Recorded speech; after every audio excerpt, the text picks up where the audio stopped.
Hi, I'm your host, Nate Shear, and welcome to the show. This is Mind Force, the podcast for love, life, and learning, where your mind matters. Today we have Gregory Taylor, the co host of Seat 41 Alpha. Greg, thanks for coming on the show. Thanks for having me, Nate. It's a pleasure to be here.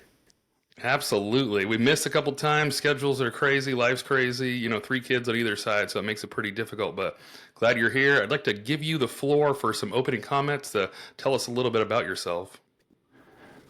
All right, great. Thanks. I'm Greg Taylor, also known out there in Air Force circles as Chuck. So Chuck Taylor or Greg Taylor. I answer to either.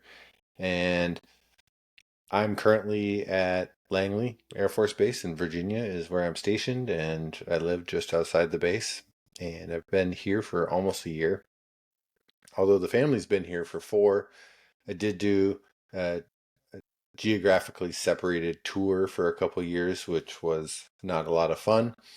And then, all in all, 22 years in the Air Force. Before that, I came from Milwaukee, Wisconsin, born and raised in Wisconsin, but kind of lived all over.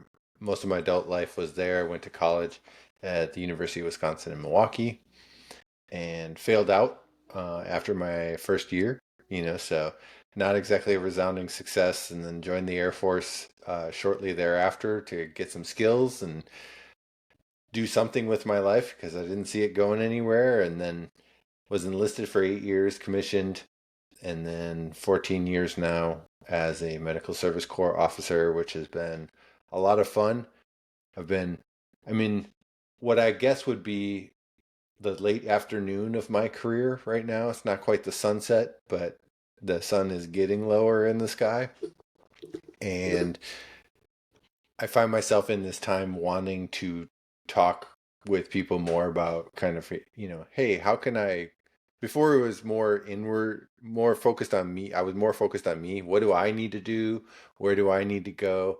How do I need to develop? And over the past 3-4 years, I've really, that focus has flipped to like I've gotten pretty much everything that I want out of this career. I'm enjoying the ride, but I've achieved all the things I set out to achieve when I first started. So now it's getting a lot of joy and a lot of satisfaction out of helping other people achieve their goals, which is pretty cool. And so that's my new goal right now. And that was a long and winding introduction, but No, that was hope. awesome. I think it's awesome that there's so many cool aspects of podcasting because I know that question comes across probably for both of us. Like, what do you enjoy about it? But being able to connect with other people and even virtually, I think there's a lot of connection that's still there. It's interesting. I had no idea that you had failed out. And myself, I went to University of North Dakota. I wanted to be a pilot my whole life. Went to the best private or public school other than private Embry-Riddle that was like twice as much money. Partied a little too much, probably majored in beer pong and some other activities, and didn't really focus on school as much as I should have, and accumulated some student debt and things like that. But it's interesting where you can talk to people and connect on so many different levels that you might not have ever known. And I want to touch on something real briefly. I just saw a video on success, and it was interesting because they were defining success and something I didn't know, and hopefully I don't get fact checked on this. I tried to do a little research right after, but it was very short lived. But Vincent van Gogh was an absolute failure.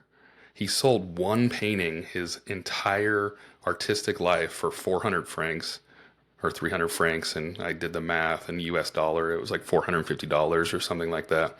And so he sold one painting and felt awful. Like, one of his final things before he died was talking about how the darkness of depression like overtook him because he didn't amount to anything.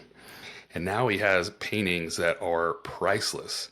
You Mm-hmm. couldn't walk into a museum and say, I got a few million, I'll take it. They'd probably just arrest you.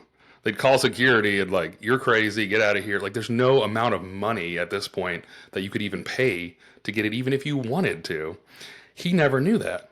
He died, he's gone, and that's just crazy to me. And I think it kind of touches on your point where we kind of focus on ourselves for a certain period, and hopefully we live enough long enough to be able to shift and to take care of others and shift that focus. Because I think most of us end up doing it, but if we run out of time, we don't get to do that. Maybe he lived longer and he got to see success and helped other painters come along. But that was mind blowing. Did you know that?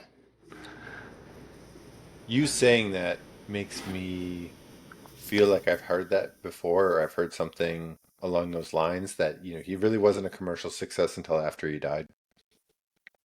And I don't think this applies to Van Gogh, but, there's some people that probably owe the amount of success that they had actually to dying young or tragically or whatever the case may be. And, um, I don't think that's Van Gogh's case. He did live quite a long time, but it's one of those where had things taken a turn, or like a less interesting turn, you know, with his life, where he just kind of passed away in old age after some time, would his art be as recognized today as it is? I don't know. The butterfly effect. I guess you never know.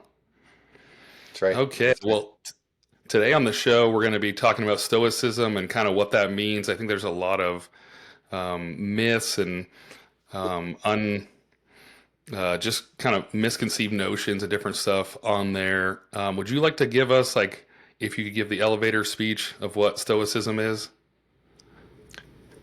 Sure. I'm certainly not a philosophy professor, so take this as just Greg Taylor's opinion of what Stoicism is. However, how I interpret it really is uh, mastering your world, the world around you, through study of yourself. So, uh, self-awareness, I think, is part of that, as is practice in dealing with the vagaries of life, and understanding why you react in the way you do, and studying, is this the way that I want to live, and am I being consistent with my values, or am I being regulated by, or driven by my emotions? And that's, you know to your point, or to your comment, Nate, about some of the misconceptions about Stoicism, it really has to do with emotion and showing your emotion, and things like that. And I think what one of those misconceptions is that if you are a Stoic, or you practice Stoicism, that you are stone faced, and you don't react, you don't have emotion, and the whole goal is to, like, bottle it up and not feel anything. But I would say that that is not the case. I think the more accurate viewpoint of that, of the emotions argument, is just understanding why you would react in that way to a particular catalyst, and then deliberately choosing, you know it is not good for me, or it is not, within my value structure, to be angry about this situation. So I'm just not going to be angry. I'm not going to let myself be angry. So it's not that you bottle up those emotions, or you don't feel anger. It's just you're not going to be ruled by them. Try to keep that logical brain engaged, and not go to the reptilian, response. So that would be Stoicism to me, and I think there's ways to fine tune that into, kind of getting the most out of a life, Um, but I don't know. That's my layman's summary. Yeah, I think that's perfect, and I'm so glad you mentioned it too, because I think that's the most common misconception. That was actually the one I was going to mention: lack of emotion, that you don't care and you dismiss everything. But I think the core of that particular one is not spending or expending additional resources or additional worry on something that you can't control. That's that focus on that one. I'd like to read a couple. I've never read on the show, but I did pull up a couple. Hopefully, Ryan Holiday doesn't come for me. I have no idea what the rule is for this, but Ryan, I love you. You're awesome. But I wanted to read these nine, and Greg, see if any of these kind of spur some conversation for here. So there's nine things. He said, if you want a smooth flow of life, live according to nature. Happiness isn't found in things, but in virtue alone. It's all about what we value and choices we make. We don't control external events. We only control our thoughts, opinions, decisions, and duties. We've been given all the inner resources we need to thrive. We must eliminate toxic emotions. Hope, fear, and anger are always the worst strategies. We are and must remain a unified self. We can't complain or blame anyone else. Best to deal with our own demons. No man is an island. Our personal development is bound up in cooperation with others. Persist and resist. It's all about progress, not perfection. Thought those were great. It runs the whole gamut. I so Ryan Holiday's interpretation of the Stoics, I think is he's one of the most accessible authors out there. So lots of credit I think to Ryan Holiday, and I don't know, at least for the C41A podcast, as long as we're attributing people's thoughts to the actual author and not passing them off as our own, I think we're okay. Perfect. So I Not wanted to sure. get that out there just to make sure we had that foundation and baseline because we did mention those misconceived notions and things like that. So hopefully those nine, not that that's all encompassing and not that that wraps up the entire type of philosophy or things like that, but hopefully listeners were able to kind of take a peek and hear those nine things and then get those ingrained in their mind so that I can transition to the first question. Greg, what initially drew you to explore more about this Stoicism?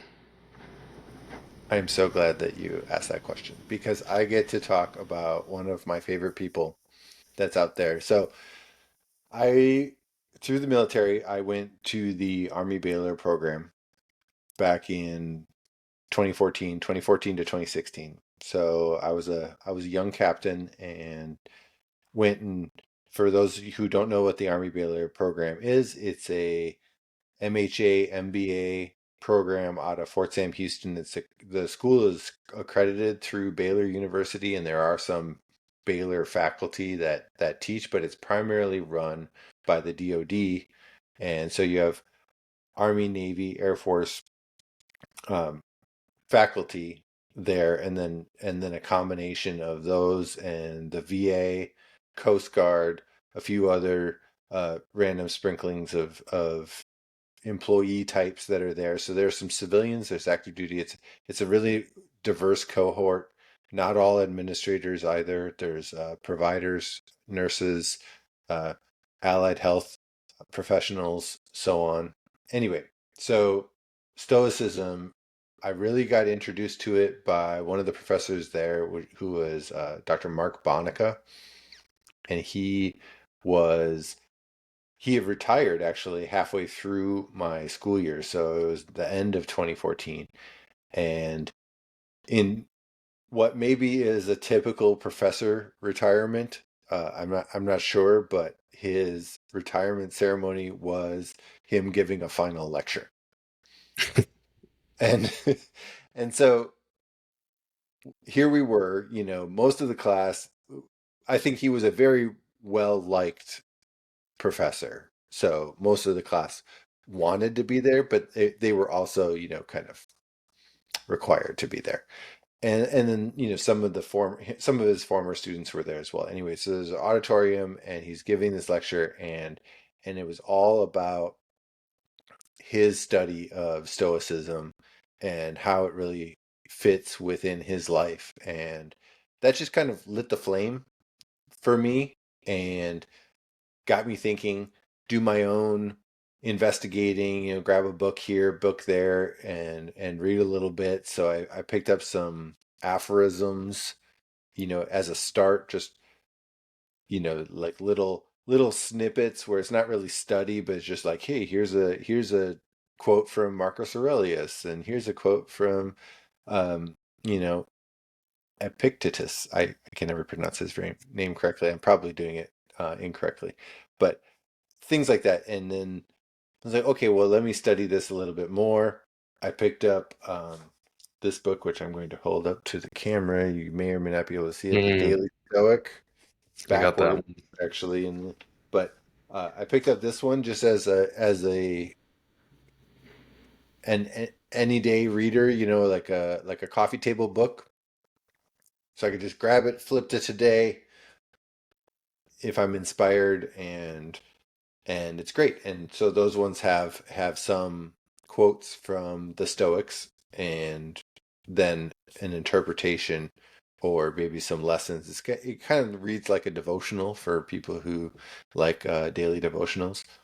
And and then I read into it a little bit more and doing a little bit more study, and and then here we are, so some of the things I put into practice, or I try to use that as my centering focus, and when I find myself astray, I want to navigate my way back to a stoic mindset of, you know master of myself, and then using that as a tool to influence the world around me. That's awesome. Yeah, I think it goes back to, like he had said, Ryan Holiday earlier, that progress and not perfection. So, briefly, I'll show this artwork, which is probably an odd thing to do, but I guess it'll make YouTube at some point. But I donated my left arm to Stoic Principles, and I did that specifically because, well, mainly my mom. My mom said, if you're going to get a tattoo, it better be important. So I think that's one of those things where it doesn't fix me, it doesn't make me perfect or anything like that, but it's those reminders where, taking a shower, getting ready in the morning, whatever it is, and it's there that the road might be difficult, but I'll get there, or bad things are going to happen, or we're all going to pass away at some point, or things like that. So intentionally a permanent thing, which some people might say is too far, but that intentional reminder that's there, and it is permanent, and it's permanent for a reason, because I want to remember those things. And at some point, I guess I'll have old wrinkly skin, I'll have to deal with it. But I think even at that point, there's still good reminders that you got to use the time that you are given wisely. And I think that's one of those important things. And it's tough. I think everything is about balance. I think we mentioned that on the show a few different times, but I think balance has to be brought up and foot stomped time and time again. Because, like, the principle of passing away, you could go YOLO. I don't think they even use that term anymore. I guess getting old, but you don't want to go so wild. You don't have a budget. You're not taking care of your finances, or, you're living life on the edge like that. But you also want to make sure that you're not wasting time. So you got to find balance and everything. So hopefully people aren't going too far one direction. That might be another common misconception. Like, oh, if you're going to die anyway, you might as well just live crazy. So I see it as like a compliment too, which is probably a weird thing because I'm a Christian myself. And so sometimes people see it as a rival or a contradiction to religion, but I see it as a compliment. And so I don't know if that's an uncommon thing, but I think that you can live as a Christian the way that you're supposed to, but then also realize that time is finite, and trying to focus on things and not getting wrapped up in emotions. So I see them working together.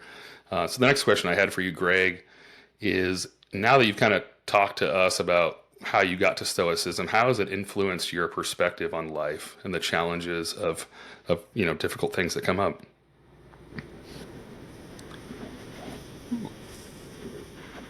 I remember one of the first episodes of your show that I listened to, um, that there were some like introductory questions that would be handed out, just as like a warm-ups. But I noticed that with this episode, we've gone straight in. Can I help you? What?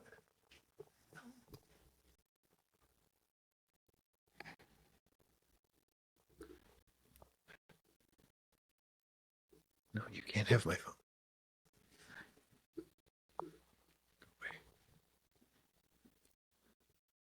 Hello, I'm back. So I do have one warm up question. I'm glad you reminded me because I forgot. I'll try to figure out how to put this somewhere else. I'm not good at editing. But where does the email hippopotamus come from? All right, so great, another great question. I'm glad because I want to talk about this too. So there are two pop culture references that reference hip hopopotamus, and where it came from for me was the band, if you want to call them that, or they were kind of you know a YouTube influencer thing, uh, from Canada. It's a band called the Flight of the Concords, and I forget the names of the two individuals. Let's say one of them was Jamie, but I think there are a lot of people in Canada named Jamie, or a lot of men in Canada named Jamie. Anyway, so Flight of the Concords, they have a song, and they talk about the hip hopopotamus and the rhinoceros, and I don't even remember the whole song, but just hip hopopotamus like stuck in my head. And then the other reference is from the Adam Sandler movie Big Daddy. Big Daddy.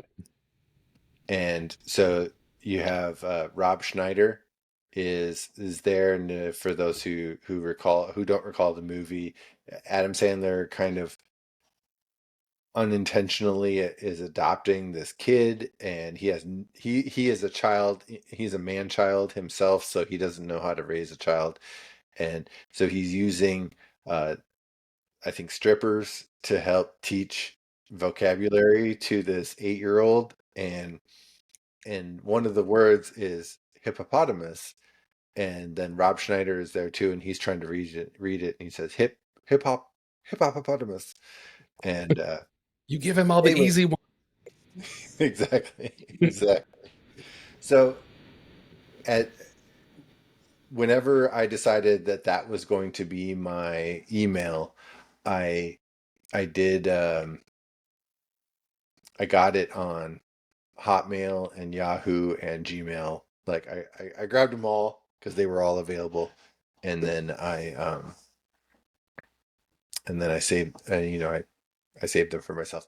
Although the only one I use is Gmail. I don't use any others. But That's awesome. Yeah, I had Nate Skate 7. I was so excited. I was like the first one to get it with no numbers and everything. And at some point I got hacked and I got my email stolen. So I'm still sad and kind of bitter. I don't have Nate Skate 7 anymore because 87 is the year I was born. So I thought I was mm, really cool and I put numbers in there and everything. So it's unfortunate. If anyone out there is listening stole it, just contact me and let's figure out a ransom or some way to get that back. I'd love to have it. But yeah, I should give you an opportunity to ask me a question because that's usually what goes there. But I just got so excited on this philosophy. Do you have one? no, no, that's okay. I I'm gonna save my questions for the Ooh. end, actually, if that's okay. Yeah, absolutely. And So the next question. Oh, go ahead. no, no, no, you had asked me about ways in which Stoicism has influenced my life, or maybe some anecdotes for Yeah, that. on challenges.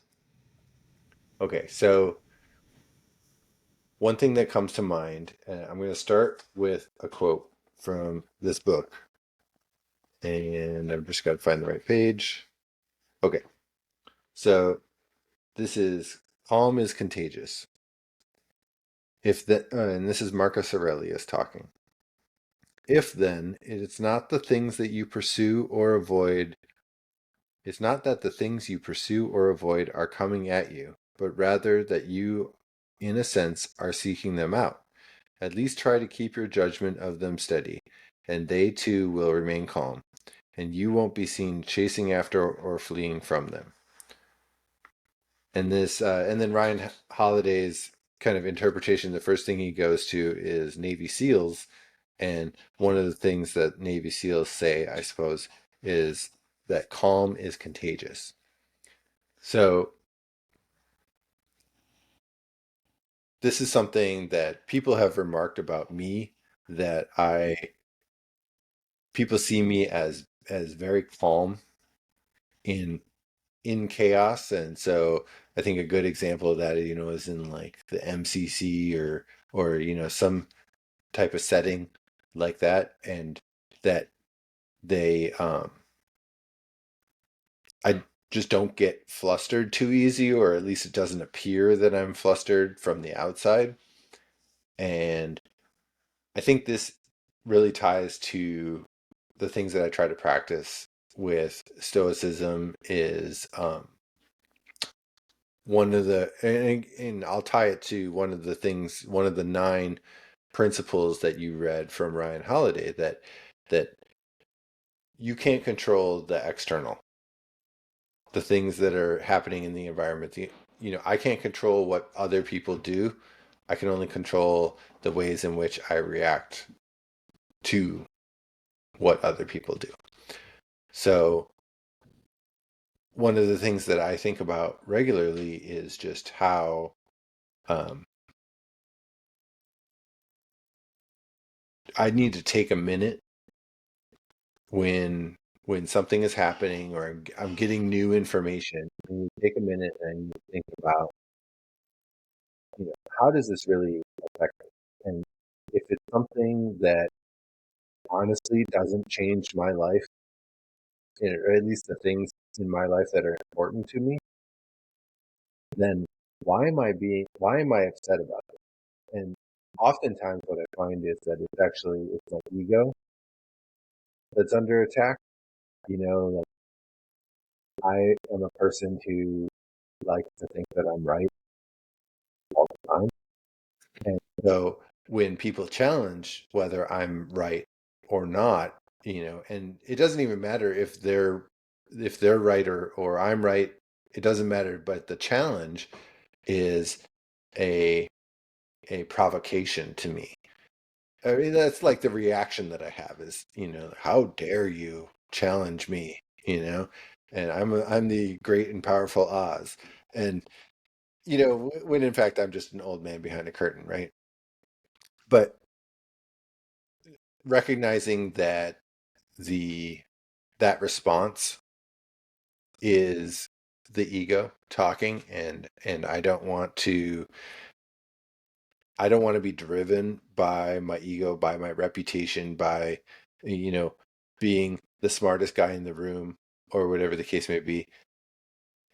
That's not what really gives me joy at the end of the day and satisfaction. And so I try really hard to, when I recognize that that's happening, is to dismiss it. And then the way that that manifests itself, I think, to others is that, where other people are getting flustered when something they're being challenged or whatever, uh, or there's kind of a, not confrontation, but a spirited debate, if you will.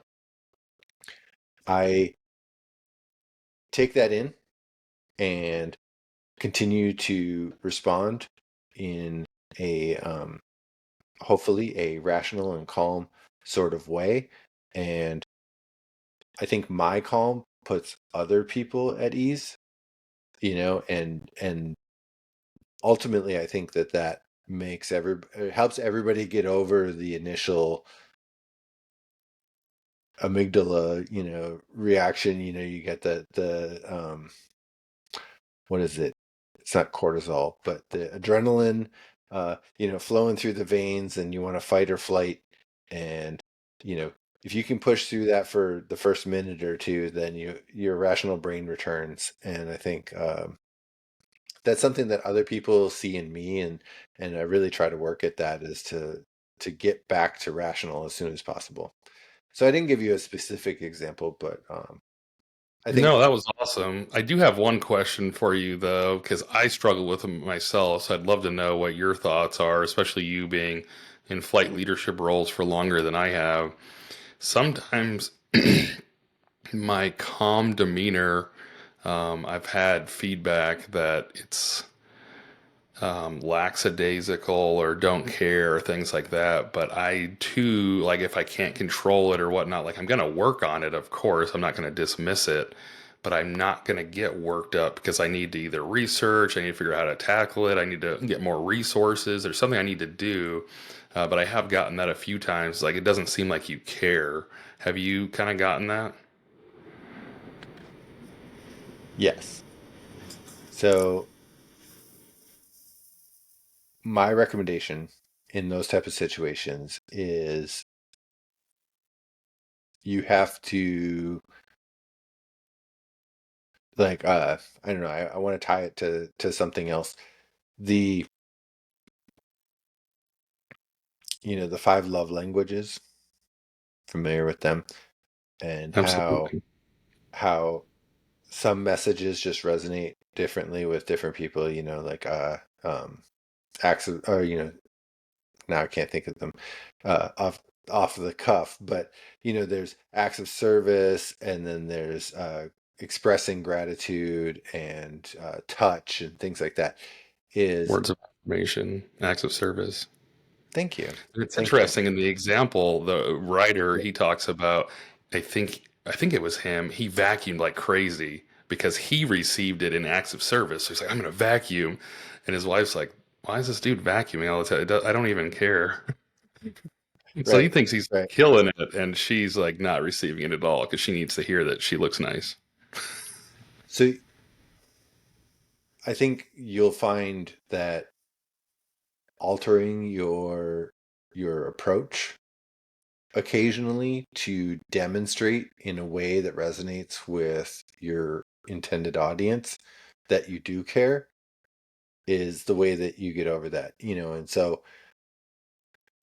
you're getting feedback in that moment that says that I want you to be upset because I'm upset, so I need you to be upset with me, and we both need to be upset at that person and or this situation, right? You And have then been there. what I'm not going to do is I'm not going to, pound my fist on the table and get all flustered and, pick up the phone and curse somebody out. That's not the way that I'm going to let myself react in that situation.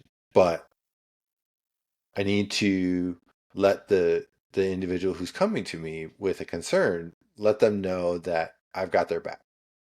Right. And this is mainly when like other external people. So I'm going to use a semi hypothetical example that there's a clinical department that has special. I work in IT right now, by the way. So a clinical department that has some special software, and you know our system administrators don't really know how to work on this software, but we're responsible for it, but we don't get any training. Um, and they're often frustrated when this clinical department comes to them and says, you need to do X. And they're like ordering us around, right? Or ordering my folks around. And then they respond back, like, A, I don't even know how to do what you're asking me to do. And B, you're not my boss. You're not the boss of me. And, and so they come to me and they're like, you need to go and talk to that clinical director or that flight commander and tell them that, they need to get in line because we don't just drop whatever we're doing to work on your thing, right? And so I think how that really starts for me, how I start with a response to that, right, is try to take the individual and in private discuss with them, you know what are their barriers to helping this individual or helping this department, or you know what is it going to take for you to resolve this conflict, and then hearing what they have to say, and then um I think throwing in a few, again, you have to read the room, but throwing in a few like well-timed curse words, or um or maybe a bringing in an anecdote from another situation. Some people respond well to like a that is stupid as hell, or like F that, we're not doing that, and they're like, oh wow, the lieutenant colonel just dropped an F bomb, like that was awesome, and sometimes that helps to connect with the individual. I think it depends on who the individual is, but um it starts with a chat in private, I think, and then it's really the follow through is to back it up with actions. They Mm. usually want to see, hey, I'm going to go down to that clinical department and I'm going to find out what's going on. I'll be back, and then I'm going and I'm obviously like stopping whatever I was working on, and now your problem is my most important problem that I'm working on. And then I come back and report like, oh hey, I talked with them, I let them know what your concerns were. uh, I proposed this, alternative solution. Do you think that but I didn't I didn't commit unless you agree to it. So then I'm giving them kind of agency. You get to choose, do we do this thing or do we not do this thing? And you want me to keep fighting. And I'm like, oh, well, since they came halfway, or if they're willing to wait 3 days for me to get to it, then, like I can definitely get it done in 3 days. Like, okay, like let's go from there. And I think that combination of, you know, it's not intensive focus, but isolated on that individual, and then action, and then giving them an opportunity to be a participant or a decider in what happens next, are things in which you can clearly demonstrate that you care about them, you care about the unit and its purpose, and you're going to protect them, as much as you can. Yeah, that makes sense. What I took from what you said was, knowing your audience, which is super important, but also remaining genuine, because I think that's one thing that different leadership styles and things like that, you might have to ebb and flow and kind of flex depending on what's going on, but you have to remain true to yourself. So if you're, not the one that uses profanity all the time, like you had said, you use those well-timed ones, but you're not gonna like give up yourself and become different completely. You're just using it strategically or things like that. So remaining genuine. And then I think one thing you touched on, it's super important. I wish we kind of talked about it more in the military as a whole, but that follow through.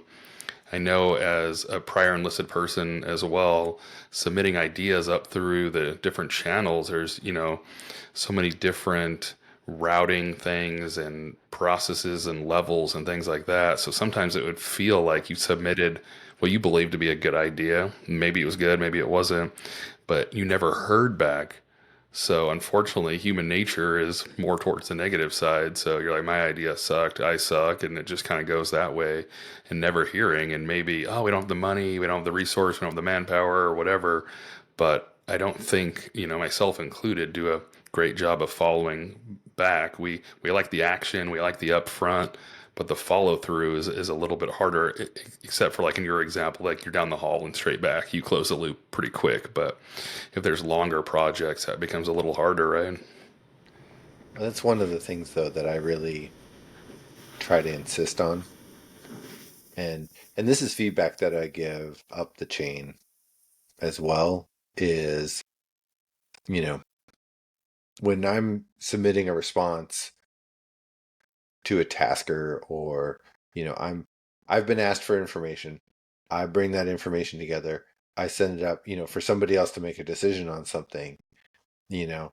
I don't I don't let it go. And then I'm asking, hey, here's what you asked for. Let me know when, the big boss makes a decision, or which way we're going to go with this. And then, hey, any update on this? And I'll reply all to a message that the one that I responded with, after like the appropriate amount of time, usually like 2 weeks. Like, did anything come of this? Where are we at with it? Are you still sitting on this task or whatever? And um, I'm sure that my leadership can find that annoying at times, but I've also seen where those suggestions or that follow up has generated change Mm. at at higher leadership levels, where they're like, hey, so what we're going to start doing is when we ask for names for different opportunities or awards or whatever, you know we've got this tracker spreadsheet that we keep track of all the nominations, and we're going to highlight the name of the person who was selected. I was like, Hmm. oh, that's great feedback, like, because you send your airman up for like some, opportunity, and then you just never hear about it. And it's like, oh no, like this other individual from another section got nominated. It's like, okay, well, at least now I know, and now I can give that feedback back to the airmen and close the loop with them and say, like, hey, you weren't selected this time, but I'm going to keep, you know, putting forth an opportunity. Yeah, that's awesome. It seems like that's the core of that whole thing is the closed loop communication. People will know that you care to a certain level just by closing the loop. So you don't have to change yourself. You don't have to get all emotional or whatnot by just closing the loop. So that's good stuff. I'd like to ask you a question, kind of Mm-hmm. transitioning into another common misconception, um, embracing adversity. So I know we have team steps. Is it still team steps? It We is. have the trusted care principles and whatnot. And one that I think a lot of people struggle with is the preoccupation with failure. And I think that's kind of the same thing in Stoicism, where it's like, it sounds like you're dwelling on the negative. What are your thoughts on embracing adversity? So last time we chatted, I think so. We had Lieutenant Radford with us, and one of the things that she mentioned was about, it's easier to stay ready than to get ready. That's one of the lines that she says often, and it's a good one, right? And one of the ways in which that adversity or handling adversity through a stoic mindset, and that easier to stay ready than to get ready, is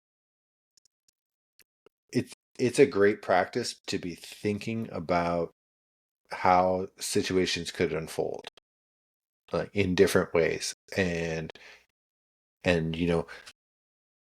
one great way to do that is when things are happening to other people or with other people in front of you. And I think a common reaction that we have, when an individual, say, is getting, berated, or, they're obviously squirming because they're not doing the thing, or they're being made uncomfortable in one way, shape, or form, is I think one of the things that we do is we look at them and we're like, oh man, stinks to be them. I'm glad I'm not giving this briefing, because, I would be getting raked over the coals too. One thing that you can do, though, is to rehearse. You know, if I'm in this situation, how do I handle it? If I went with a prepared speech, and the senior leader that I am delivering that prepared speech to took a right turn and went into a topic that I am completely unprepared for, you know, how would I respond to that? Just imagining a scenario where a program that I own, I'm talking about that program, and then someone just brings up, hey, you know, how can we incorporate AI into more things? Like, I don't know, man. I don't know anything about AI. Anyway, so rehearsing that, though, gives you an opportunity to exercise those reactions, and then, eventually one day something like that will happen to you, right? Hmm. And if you're in regular practice of seeing things through and seeing ways in which, things could go wrong, your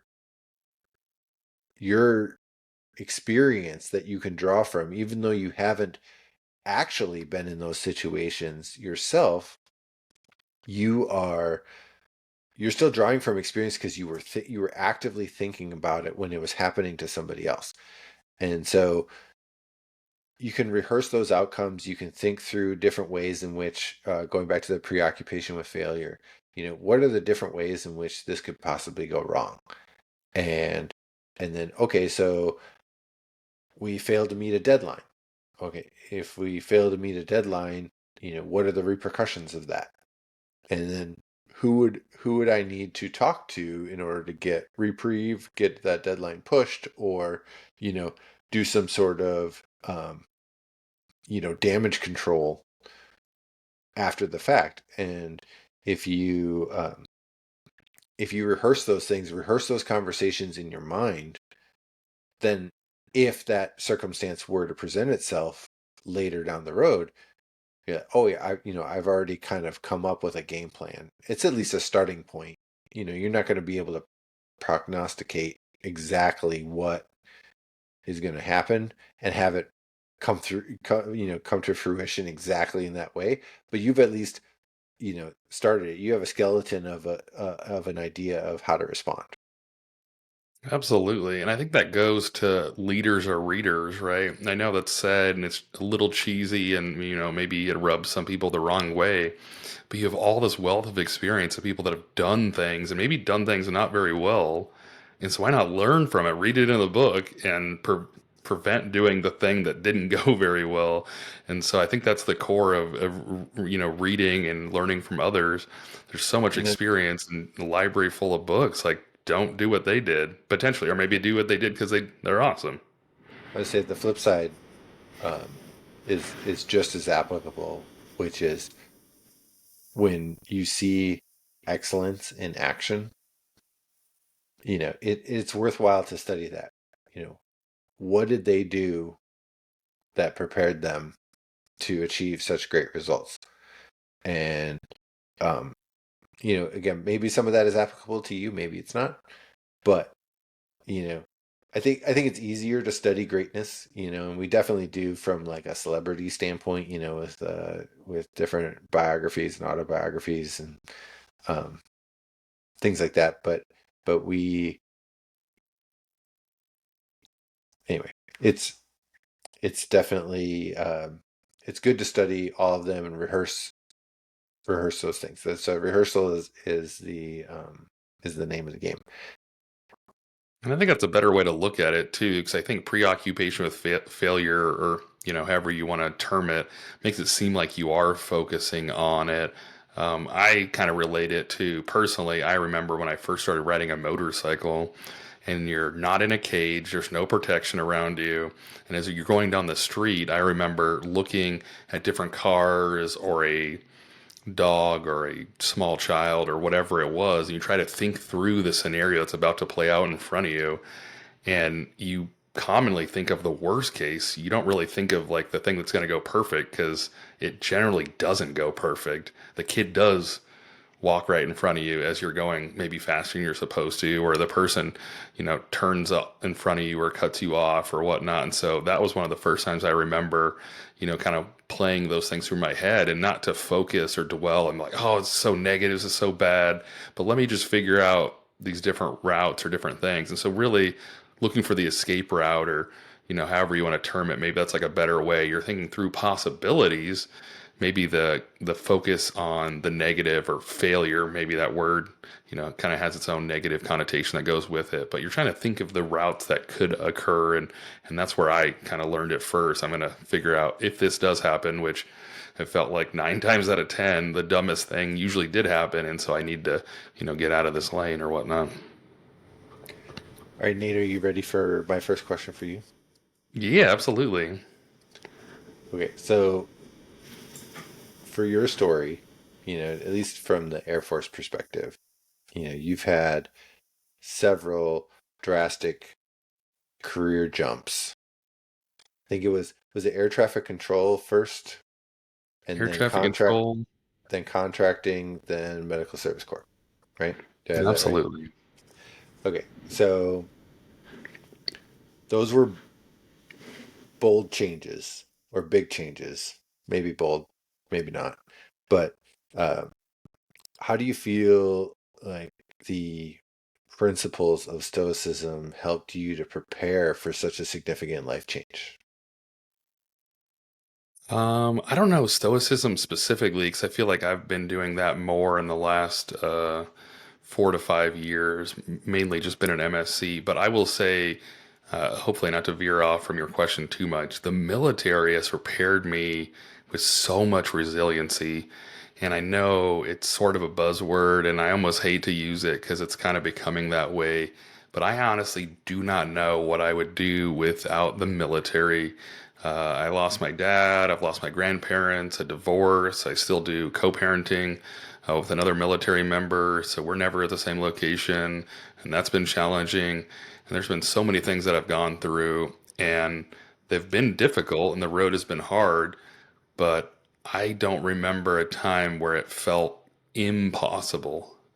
Maybe like 99% hard, if that's a thing, but always possible. And I think that goes back to going through the difficult situation, getting to the other side of it, going through retraining or a new base or the divorce or the death or whatever those things are. And so that's why I try to open with my flights and try to kind of talk through some of those negative aspects with them. And I don't want it to be a Debbie Downer or anything like that, but I think it touches on what you had talked about earlier, is that ability to connect with somebody, and, kind of have that empathy with them. I won't have the exact answer. I never will, but at least be able to open up and move through that. But I think the military has really given me the ability to move through difficult things. And I think that's, really core to what we do. We don't have a normal job. And so sometimes some of the things frustrating, like we had the CV-22 crash that was really difficult, and it always drives me nuts. And I touched on it in another episode really briefly, but always in the newspaper, the articles will always say routine training accident.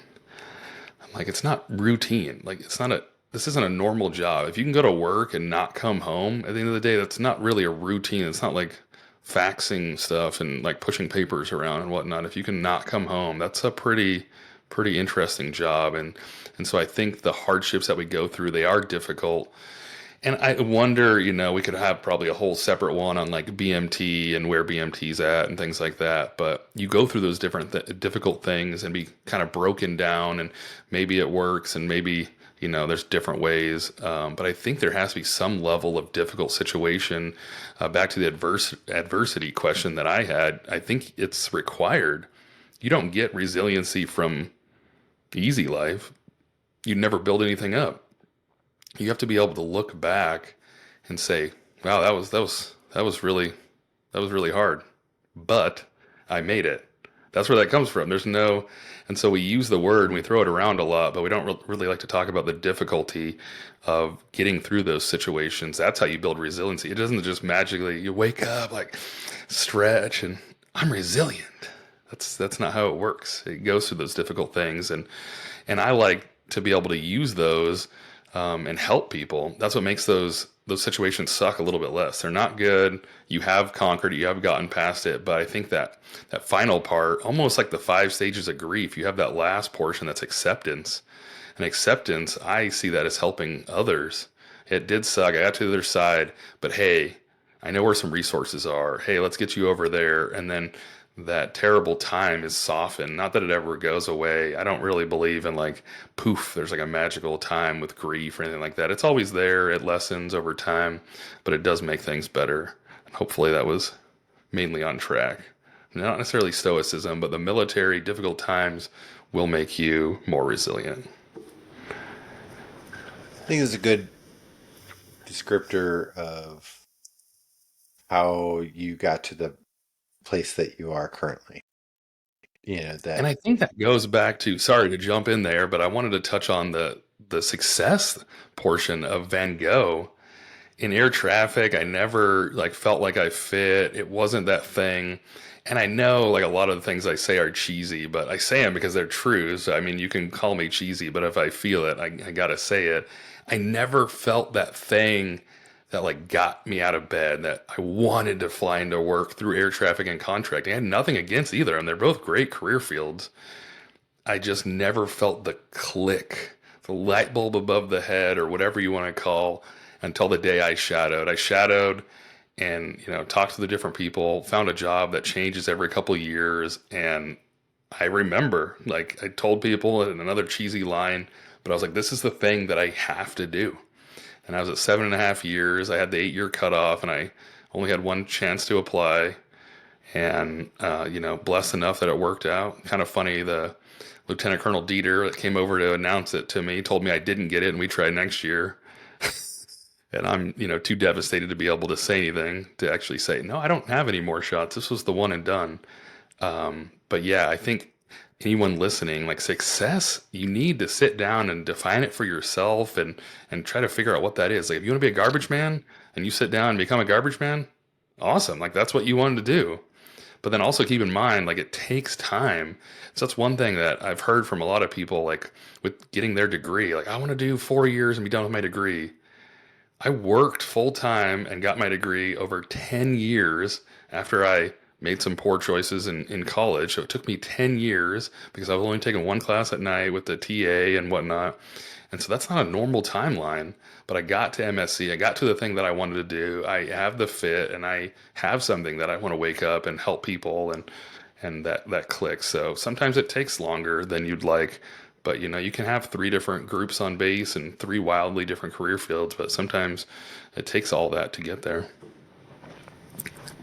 So I'd like to offer to you a contrasting story, which is my MSc origin story anyway, just as an illustrative example for another principle that I want to bring up. So for you, when you got a taste of the medical service corps, you're like, wow, this is what I've been looking for. If I can paraphrase what you just said. I mean, my first commander got fired and I wanted to quit my first year, but we can go into that in Yeah. a little bit. So for me, I was enlisted and I wanted to cross train into a different career field. I was just done with what I've been doing. I wasn't being challenged. It was just not as fulfilling as it once was. So I tried to cross train, couldn't be released from my career field at the time. So I was going to separate from the Air Force. I was like, you know what? All right, I'm done. I had a good run. And I talked to my flight commander at the time, and who was a medical service corps officer, and mentioned to him, these are my plans or whatever. And he was like, hey, have you thought about medical service corps? Because I think you've got some potential there. You should look into it. I didn't have my bachelor's degree completed at the time, but I was in a similar state to you. I was at close to 7 years. It was kind of, I needed to finish the degree in the next 6 months. And then, I had one shot to apply and one and done, and I made it. So, but I would say that I went into it not like begrudgingly, but I wasn't I wasn't as passionate about it. It was more a career change of convenience because I didn't want to be where I was, but I didn't necessarily want to leave the military yet. I was 8 years in at that point, 7 years in. And so I commissioned. And the reason I bring that up as just an alternate story is because it's something where from 2009, when I got picked up, to now, right? The passion wasn't there like at the start, but it's definitely something that has grown as my experience and understanding within the career field has grown. And it's another book that I really like, which is So Good They Can't Ignore You, by Cal Newport. It one of the things that is highlighted in there, right, is that skill is a better predictor. Developing skill in a career field is a better predictor of longevity in that career than passion is, right? So, Hmm. because like some romantic relationships, right, the passion fades over time. Like familiarity kills passion. Once you know how sausage is made, you're no longer as excited to eat sausage. And I know that's a kind of a crude way to think about it because I just mentioned relationships. But the my point is that even though I didn't go into joining the medical service corps with this burning passion to be the best MSc officer that I could be, and imagining all the amazing opportunities that I would have. I did it, and then once I was there, I found things to get passionate about. Mm. And that started with knowing how to be good at my job. And then as I became more skilled in doing the work of a medical service corps officer, our true core competencies, which aren't logistics and finance and IT and so on, but communicating, leading people, you know, self-inspection, so on and so forth. So you can go on. But as I got more skilled in those areas, I found the things that really resonated with me, and then I focused on those.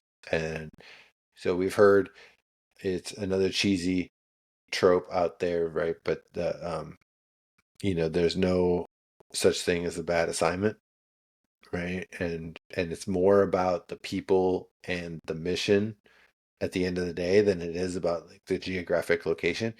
Now, sometimes there's definitely some hardships with a geographic location, but finding something at each assignment or with each job as a medical service corps officer, finding something to get excited about, and then cultivating that excitement into passion is one of the keys to fulfillment. And really experiencing the joy that the field office offers you. And anyway, so I'll leave it there. You wanted to say something? Go ahead. Yeah, I just find it so interesting. Chief Bass. I mean, we could go down a long list of chiefs. I'd love to actually see the statistic if it's out there. Maybe I should try to Google it or research. But you have so many different people that, oh, I'm just doing my 4. I'm heading out. And they do 32 and become, the chief master sergeant in the Air Force or whatever the scenario is. I've met so many chiefs. I'm getting my school.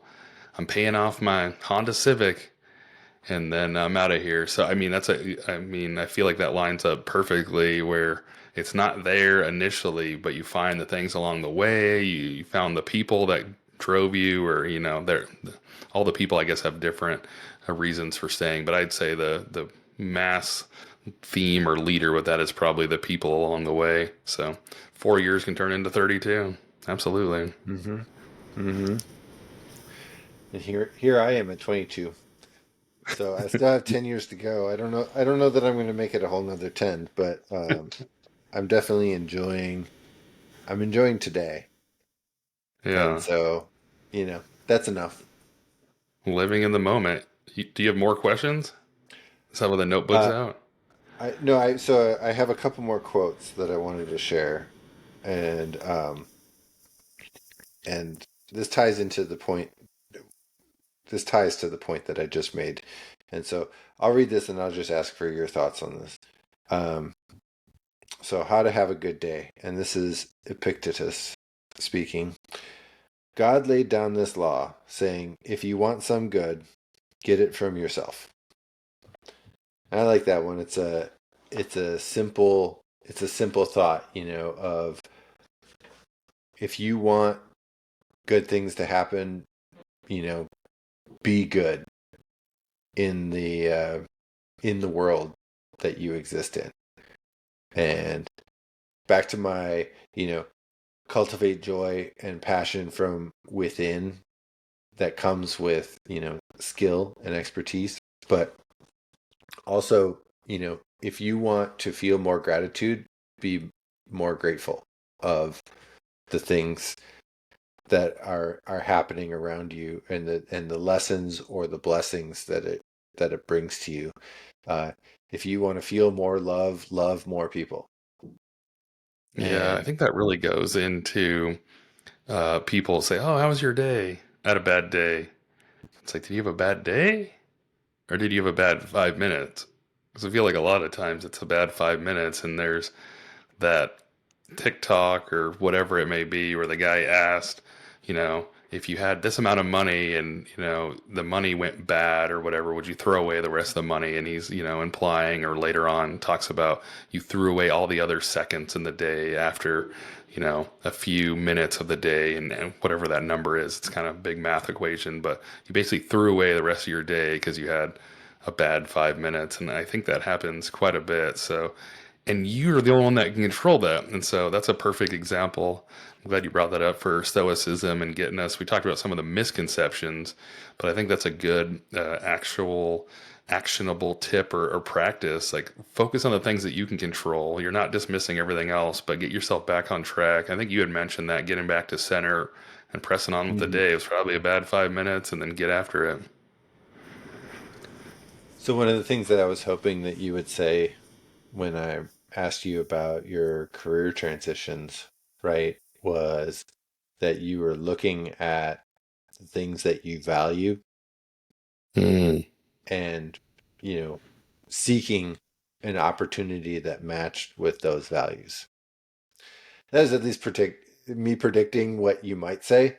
Uh, you didn't go that yeah. route, which is perfectly fine. It's not certainly not a wrong answer or anything like that. But I was hoping to jump on the point. So now I'll just ask you more directly: Is have you spent some time thinking about what is really important to you and like how you want to spend those seconds of those days? Like Mm. what you don't have to spill the beans because that can be like really personal, certainly. But Yeah, I mean, I am trying to focus more on it. I know we've talked a little bit, and I've talked with a couple different people, Gooch and a few other people. And now that I need names in front of me, I can't think of them. But Walsky and Gooch and a few other ones, Rabowski and Pig and a few other R-coded planners and whatnot. And it is a difficult thing.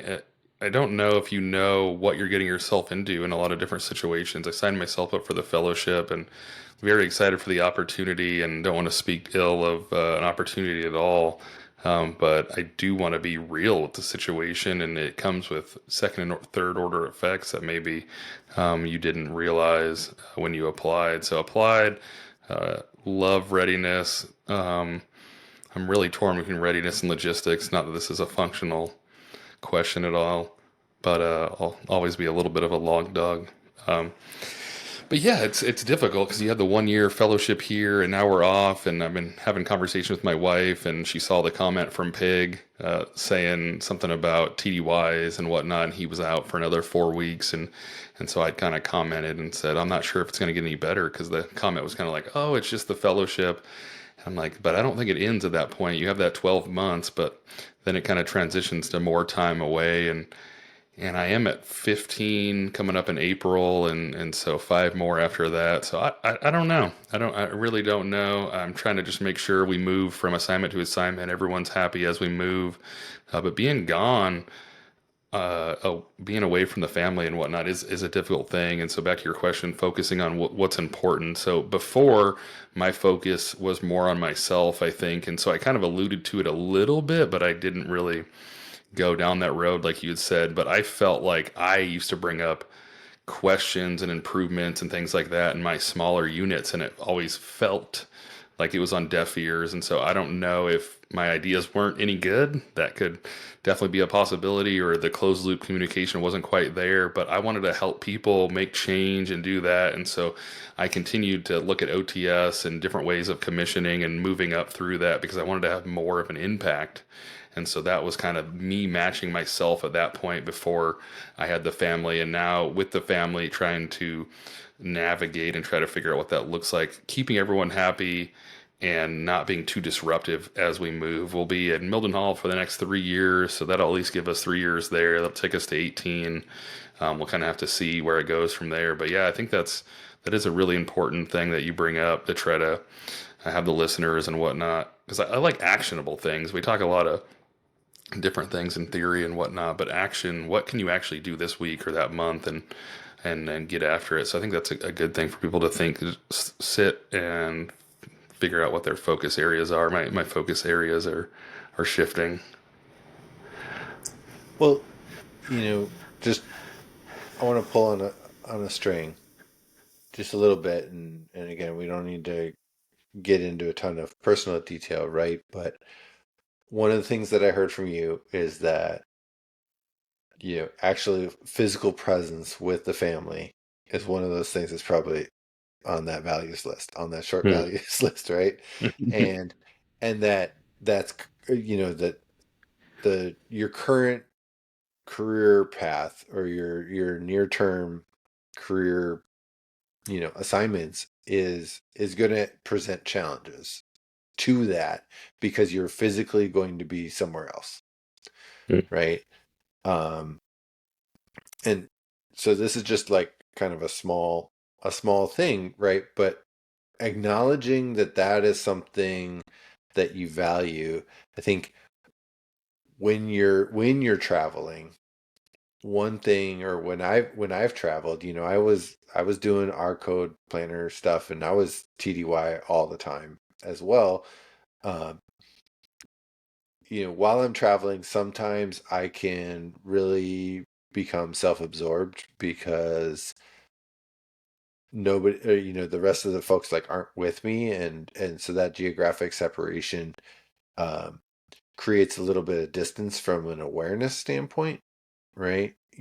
I don't have to balance schedules today because what the kids are doing, I can't really have any influence on what the kids are doing, picking them up from school, like watching them participate in an extracurricular activity, whatever the case may be. Um, so I naturally, I think, distance myself from them when I'm away. And so recognizing that that's a value of mine, I have learned that I need to be deliberate about scheduling time to connect electronically, and also uh, I write things down as memory joggers of, like we're just doing like a little like serial chat, while the kids are eating breakfast in the morning, like, hey, what's going on today? And then when I connect with them in the afternoon, I ask them about the things that they mentioned in the morning, but I have to write that down in order to actually like retain what those things are. Because a whole bunch of stuff happens to me directly in the interim. And so uh, just a way in which your values can drive your actions at a very local level is acknowledging that those are your values and they're what's really important in your life. That's one of them anyway, right? And then what deliberate action can you take to retain as much of that as you can, knowing that the military necessity is that the family's in Mildenhall and you're in Germany for a week or two or something like that, but then you'll be back eventually. And so how can you maintain that through separation? And it's something we all do from time to time, but uh, I don't know that everybody deliberately makes an effort um, to keep that in the forefront, and then you can allow yourself to go astray, I think, while you're away, because you know other people, other things influence you. Yeah, that's good stuff. I'll have to keep that in mind because I do the same thing. My wife will probably go nuts when this one goes live and hears it. But for some reason, for me, it's like if I put my nose down and I just knock out the thing, that makes me, I don't know, like I guess stay busy, get the thing done, and get home. And so the distance, not physical distance, because there's that's already built in, but the emotional and virtual distance definitely creeps in. So I'm like, oh, let me get it done. And I'll just get home. But being intentional, I think, is definitely a good thing. So I'll have to keep that in mind. Yeah, those are life lessons, man. I've spent 3.5 years geographically separated from the fam out of that Hmm. 22-year career, and the last one, the last one was close to breaking things Hmm. You're heading And out the door. I am, yeah. So, Oh, deep words on that. I mean, it's, it is what it is, right? But I'm definitely going into this beach vacation with a commitment to myself that I'm not going to let those things that, you know, were the worst of me when it came to, being present with my family. Um, I'm not going to let those things take hold, have positive habits from the onset and just really dedicate myself to doing that. And that's at least my strategy. Uh, and I've got some like A plans, B plans, and so on to exercise as needed. Because who knows what's going to happen and what my true availability will actually look like when at the end of the day. But um, I'm trying to create some protected space that's just theirs. Makes sense. You got those non-negotiables as you're going in. I think having those, even if, things get a little distracted or whatnot, at least you've thought of them beforehand. Mm-hmm. Mm-hmm. My problem is I'm a social guy, or well, I have many problems, but one of them is that Don't we all? I'm a really social guy. I like talking, I like connecting with people, and so when there are people around me, or I could be, in a space with people and chatting and whatnot, I seek that out, and the people Mm, that are remote are can become secondary in my mind, because not that they're secondary in my life as a whole, but it's mm. just like, hey, I'm gonna go hang out with these folks and do this social activity because that really energizes me and I enjoy it. And you know sitting in my room and on FaceTime and chatting about people's school day. I mean, I like those things as well, but you know, I also like, hanging out with people and learning new things and meeting new people and perhaps, um, you know, Doesn't quite whatever. recharge you the same way, you know? Yeah, so I have to Balance. what at the end of the day, what is the thing that's more important to me, right, is showing my kiddo that I care about what's going on in their day and I'm interested in their life. And you know what are honestly shallow experiences in socializing with relative strangers or coworkers or whatever, although gratifying in the moment, contributes nothing to my life. You want to have a big, full row, maybe multiple rows at that retirement. No one I'm wants an thinking empty row.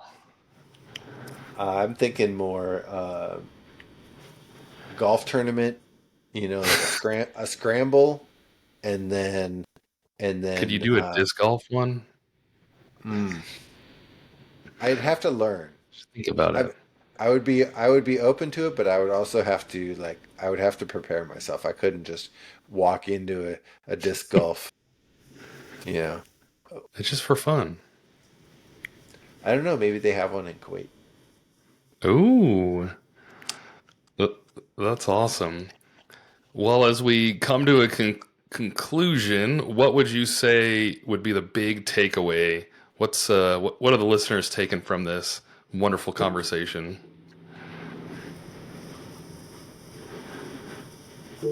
All right, the biggest lesson, for Stoicism and for people who might hear this, right, is that